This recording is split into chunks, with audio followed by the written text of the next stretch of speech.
Y'all see it? I'm with, the good brother, Bruce C. Carter. I'm Nick Cannon. And it's all about prison and six figures. Let's go. Very special guest in the building who exemplifies motivation. He has a new initiative called Prison to Six Figures, all to help reduce crime and restore families and assist ex-felons in rising above poverty. I believe that we have, as we know, it's a crisis with mass incarceration and prison reform and recidivism is something that should be on the forefront. When I say recidivism, that means once you get out, you don't go back because I believe it's like they get the statistic is something that as high as like 80% that if you've been in, you're gonna go back at some point. And a brother who is breaking the mold and ending that is a gentleman by the name of Bruce C. Carter. Welcome to the show. Big Bruce. Thank you. Got the cowboy hat swag on you. You're on your Coach Prime vibes. Good friend of mine, Nick. Really? Good friend, yeah. I was one of his guests at the Hall of Fame. Oh, that's dope. Dallas area, so good friend. Yeah.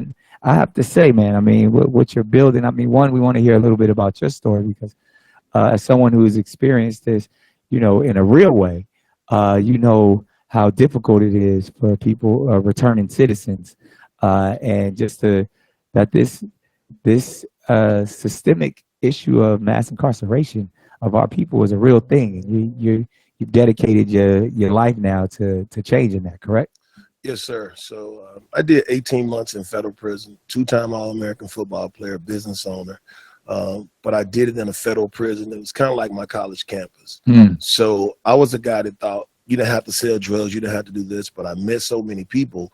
Sometimes those are the only options they have. And from there, got out, started doing my thing. It never blocked me because I'm an entrepreneur until I wanted to rent a house. And they was like, do you have a background? I was like, we all got backgrounds. But at the end of the day, it didn't matter about the money, the community I wanted to move in. The guy didn't want to rent me the house. And you find out that's a big problem across the country, having access. And so I want to make sure that I've been very successful, very blessed. So as you say, this is going to get serious. So let me kind of lay the groundwork so y'all don't roast me. Y'all kind of hardcore. I work with sisters, meaning small business owners. EPI Media Group, Atlanta, Georgia, Brave Intangibles, Richmond, Virginia. I Am Light Warrior, New York. Sheila Huggins, attorney in Durham, North Carolina. My daughter's company, I Think Solutions. She's a volleyball player in her 5th year in Florida. And I work with QuickBooks Made to Order in Mississippi. All these are brothers and people I work with. But at the end of the day, the work we got to do, because no matter if you're in America, skin color is going to always be an issue. It's just the facts. But we got to do more. I love entertainment, but we got to empower. Because when the laughing's over with, I've been at this for about 8 years, 300 nights in hotels across the country each year. It's real. And if we don't, our children are subject, because when daddy can't perform, can't provide, it puts a stressor on mom. So mom now makes decisions she might not make. And so that's why it's important to me. But, as I said, the entrepreneurship worked for me, so I know it can work for these other individuals. And they said, I got a degree in criminology and did a lot of work. Oh, you do? Yeah. And did a lot of work in the system. But they said when I remember doing a paper on when you incarcerate a black man, you incarcerate his entire family because of the pressures that it puts on the mother, because of what it actually, the image that it puts into his children. And then they say when you incarcerate a black woman, you incarcerate the whole community, like in that sense, because of what she represents. And, when they start removing our people, and it's a trickle down effect in a way that it becomes this vicious cycle to where, I forgot what the exact statistic is, but it's like the likelihood of once you incarcerate one of their parents, the likelihood is extremely high for those children to be incarcerated as well. So the fact that you're breaking the mold, tell us a little bit about, and the fact that you're doing with entrepreneurship, which is beautiful. Tell us a little bit more, like when someone goes to prisons to sixfigures.com, what are they going to experience? So when they go there, they're going to learn that what I would like to provide for them is I want them to understand that there's a way to make money no matter what your background legally. And I call it impulsive merchandising. That means you can do research and you can go across America where people have disposable income as long as you can give them a product that they want. And the other one is environmental trauma, kind of what you're talking about. The environment of a parent being removed from a home is going to bring trauma. How they can address it, how they can have conversations to help other people. And then the last one is being able to reduce violence. If you can show someone like me, the average person, unless I tell them, they never know I've been incarcerated. You know, I've been with billionaires, homeless, now I'm with a millionaire, I'm with y'all good people. They don't know. But at the end of the day, when I say, look, they say, you don't understand what I've been through. I say, yeah, I do. But it doesn't have to define you. So if we can give them the empowerment tools to be able to go back to their communities, and some of the money that we're spending in these localities, whether it's Oakland, LA, San Francisco, for policing, we need police, but we need to be able to take some of that dollars and put into something that will prevent crime because I got an opportunity. And so I lobby against cities and counties to let's take that money and let's transfer it through opportunities, because that's what we got to do. We got to put some hope and some opportunities out there, because without that, you all wake up in the morning, y'all had me in there laughing in my hotel room. But what it does, it inspires people to keep, it's going to be okay. And we got to have some of that, but everyone doesn't have access to people like you. And so we see people start to use drugs as other outlets to try to mask the situation. And it doesn't matter if it's weed, fentanyl, it just takes it away for the moment. And so we have to look at that, because if you black in America, and this is where it gets serious, you got a crackhead cousin, you got a drunk uncle, and you probably got an auntie to carry a knife. That's just our culture. Not a knife.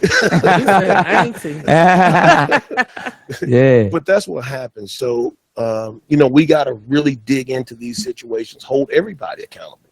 You know what? And this again, because I've dedicated my life to this space as well, just because. But I don't lead the charge like brothers like you, because I feel like it's important that brothers like you do it, because sometimes I feel like celebrities just do things because it's the cool thing to do. But and shouts out to everybody who really is a part of the movement. I mean, I worked alongside a gentleman by the name of Scott Budnick, who does a lot of anti-recidivism in the state of California, has created some great policy, from everything from the firefighters getting the opportunity to get their EMT license that were incarcerated, so that they can become real firefighters when they're on the outside, a lot of things of that nature. And he's brought up people like myself, Common, Kim Kardashian, so many different people into bringing light, and we've gone into these facilities of incarceration. But this is what if before we get them to prison, if we could put some money and some things into that direction, because here in California, you made a good point. It costs $300,000 a year to incarcerate one young person. Wow. Just think about if you took that exact same $300,000 and put that kid through college. Like, it doesn't even cost that. Like they said, with $300,000, you can pay for their tuition, give them a brand new car, as well as a condo fully paid for, and they can eat for the entire year at a school. But the state of California rather spend that $300,000 to hold them, and the public defenders and all of the, all of these things that we know where people are making money off of incarceration. Right. It's a business. And it's funny, and it's not just this state, it's not just America. I did some stuff. We went all the way across. And this is what I thought was beautiful. I went to Uganda with one of my professors, and we were studying just like, prisons abroad. And the beautiful thing that I saw in Uganda, which I would love if they implemented here, is every person who's incarcerated in Uganda, their kids get to go to private school for free. Wow.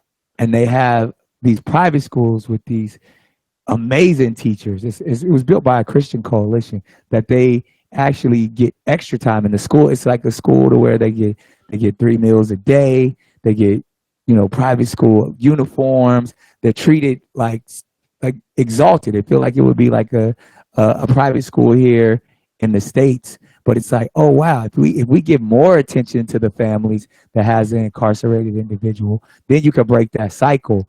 Opposed to, like, as we know right now, if your parent or someone in your family is incarcerated, the likelihood of you to be incarcerated is right there along. So it's just things like that, to where, like, I commend brothers like you for just really just, you know, diving in and magnifying the problem, and so we can all find solutions. That's what we got to do. Y'all ladies don't know nothing about this? Oh no, I know. Oh no, I'm real. I talk too much about this, so I try not to. I try to know about it. I just soapbox. You know, I'm letting y'all have y'all dialogue about it. But you're getting out the way of God. I mean, you know, it goes back to slavery. This is just a systematic situation, and it's sad because Willie Lynch really orchestrated this thing to really break down the Black family, and it has just plagued us to this day, and it's just sad to see. So it is amazing that you have created this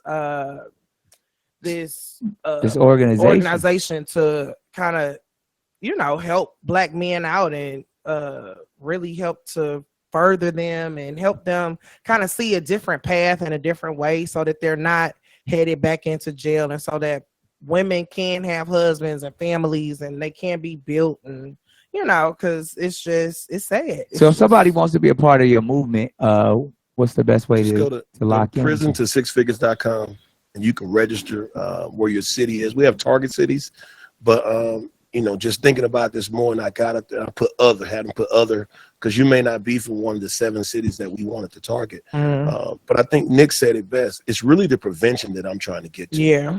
If we can create opportunities with funds that are readily available, you would be astonished of the money that's wasted on programs that will never work. It just don't make sense. I'm gonna bring you in and tell a kid, I want you to come in once a week, and I want to talk to you about what you can do. But the kid don't even have food at home. So when you have 12-year-olds who are trying to figure it out, they're carjacking because all they can do is pick a gun up. Yeah. And so we got to do more on the prevention side. And I believe individuals who want out, it's not easy what I'm telling them, but if you want out and you're willing to be that model and go back and help these young people, then I think we're going to be able to look up and we're going to have some great change, and we're going to have successful people. So when we're on the streets and we've been blessed, we're not a victim of crime, because sometimes we don't understand pain until it's at our door. But people are going to figure out how to eat one way or another. Yeah. And you may be the source of that food in the wrong way if we don't get involved. Yeah. Tupac said it best. You know what I mean? Either you're going to let me make my money this way, I'm going to make my money. You're going to let me make my money inside, I'm going to make my money outside. Yeah. And this is Motivational Monday here at the Daily Cannon, Bruce. And you truly, your story is inspirational and exudes so much motivation. But we want to know, what are those keys? What are those things, those messages that, one, you give to the brothers that, you know, are on the inside and returning home? But then also, what is your motivational message of prevention? What do you say to these young people? I mean, there's so many people listening right now. What would be your motivational message for today? So it's my body of work. You know, this pen I got from President Obama, which is the Presidential Lifetime Achievement Award. I mentioned about 500,000 kids. And so I saw the effect when you do that. But for brothers, it's like, man, you got to do it, because your kids need you if you have children. At the end of the day, any child, they need their father to some capacity. Even if he's not the best father, there's just so much data that shows you that it goes downhill without the presence of that man to some degree. And hopefully that's a driving point. But then people want hope. They want to feel like they're valuable. So a lot of people do things because they want you to look at them. Or Nick said earlier, a lot of celebrities only do it for, they got that need to have people look at them too. Well, the common man has the same need. So if we can offer them something where people see you thrive, and you represent LA, you represent Oakland, you represent Chicago, now your city's watching you. So I want them to be tied to a city so they hold on. You know, you don't go out here and start having a little bit of success and then you lose your mind because you got a few dollars because they haven't had real money.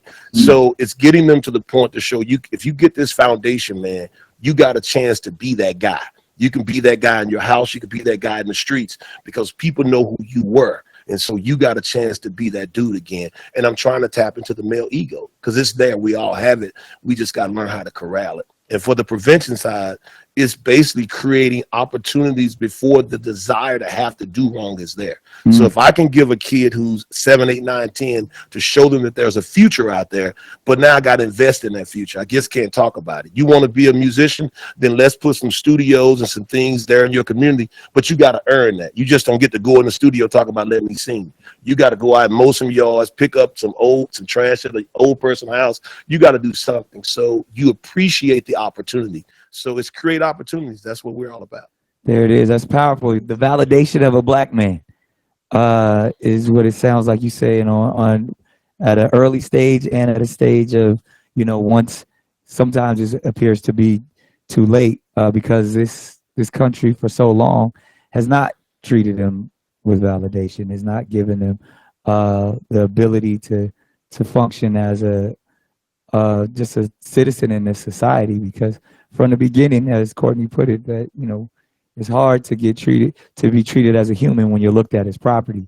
So the fact that the message here, and when someone goes to the prison6figures.com, yes. It's truly validation, and how you are validating these young people. Like you said, over 500,000 young people that you've been delivering messages to for over 8 years now, and then even to the people that are inside that you're now given opportunity to help and use their brilliant entrepreneur abilities, but to do it, not to do it in the street way that society is deemed illegal, but to use those same capacities to hustle legitimately. Think about the Master P's, the guys who figured out a way to disrupt societies coming from the trunk. You got your mixtape, or you got your CDs. It's that grind and that hustle that makes you really get through it. Or Damon John when you start selling stuff. So it's in us. Like we know how to sell. We just need the right product that we can go get it. And so that's brilliant minds. That's man. why we're excited. But man, how many have we lost, Nick, to the streets? Man, we talk about what communities are missing. How many young black men have been killed who had something inside of them that could have helped a situation? So we got to really, like I said, for me, it's my way of life right now. The way y'all make people live and laugh, mine is to bring the empowerment. So I sometimes use y'all to make me happy. Because mine ain't always easy. Sometimes you got to laugh to keep from crying. I mean, it's real stuff to where, it's unfortunate statistics that are just real. The fact that, it's over 50% of all black men will experience some form of incarceration in their lifetime. It's crazy. That's half. Or they say 3 out of 4. Yeah. So if you it's 4 of us in here, 3 of us, the chances are that we're going to have to deal with law enforcement. Yeah. So he didn't count you, white man. He counted the 4 black people. Your story different. Just rest up now. But if you're in the car with us, they might get you. Yeah. So don't play. You ain't exempt. Yeah. You real light skin over there. He got gold. They were definitely there. And then they had one high yellow one with him. With the fitted cap on and his pants were sagging. Couldn't tell. He kept saying, yo. Yeah. Yo, but man, we have had a great show, and you bring it to a close in such a powerful way. So we appreciate you and your message and all the work that you're doing with the Prison at Six Figures and the entire initiative. Before it was the Prison at Six Figures, what was the name of the organization? Well, I have what's called PTI Trade School. Okay. So I'm building a trade school, but it's like you really can't bring people to a school until you know who they are. So we create what's called a solid foundation, right, where we focus on 8 core elements. So I know who you are. It's like I'm gonna take 100 of you and put you in one place. It's gonna be chaos because you strong-willed and somebody gonna say something wrong, so you're gonna have problems. So we work with them from a distance, and as they hit certain levels, then we'll bring them to a place where they can do more. Because the school deals with, real estate development, music, merchandising, technology, but I need for you to already know that it works. So it's like a pipeline, basically. Yes, ma'am. Okay. Yes, and he's breaking the mold. He's and it really is just as part after the validation is then showing one how to function within society. Yes, sir. Because sometimes that's not taught because again, even I always talk about John D. Rockefeller, who not only is one of the creators of our modern day society and one of the richest men to ever live, but when they were helping build the education system, he said that he only wanted to educate people far enough to where they would be good employees. So that sense, institutional slaves, really. Yeah. So he's like, I don't want you to think as a free thinker. He's like, we don't want to create free thinkers. We don't. So I think it's innately that we naturally have the ability to be free thinkers. We have the gifts to be scientists, philosophers, creatives. But we do have to learn how to function in society. And it's funny because I think we'll end it with a quote from you that I felt like was just super powerful, where it says, which person is worse, the one who created the problem or the one who knows of the problem but does nothing to fix it? And that's my favorite, man. Yeah. That's real, because as I go into cities and towns, I'm upset with elected officials because you have resources, but I can't do nothing with them. So I got to try to figure out a way to create the problem, and the way to do it is to get to the people. Build enough strong men, you can create change, guaranteed. Because the sisters will follow strong men. The foundation of the community. Yeah, like you said, fathers are needed. Mentors are needed, and we appreciate you, man. We thank you for your time today. Also, if they don't, they can also visit your website, BruceCCarter.com as well, right? And then are you on social media? If you send them there, man. They see me doing activist work, suing the government. They might think I'm a radical if you send them there. But yeah, you can't. And then are you on Twitter, Instagram, any of that stuff? My PR friend gonna kill me. No, I'm in the streets. I ain't got time for that. Now you gotta respond. You out here doing the work. You ain't got time to talk about it. I'm just gonna tell him, go to Nick. I'm gonna keep Nick up. Just go to Nick. Well, I mean, those are the two spots if you want to know more about my brother Bruce C. Carter. We thank you for rocking with us today on the Daily Cannon. It's been amazing. It's all about prison at 6 figures. Let's go.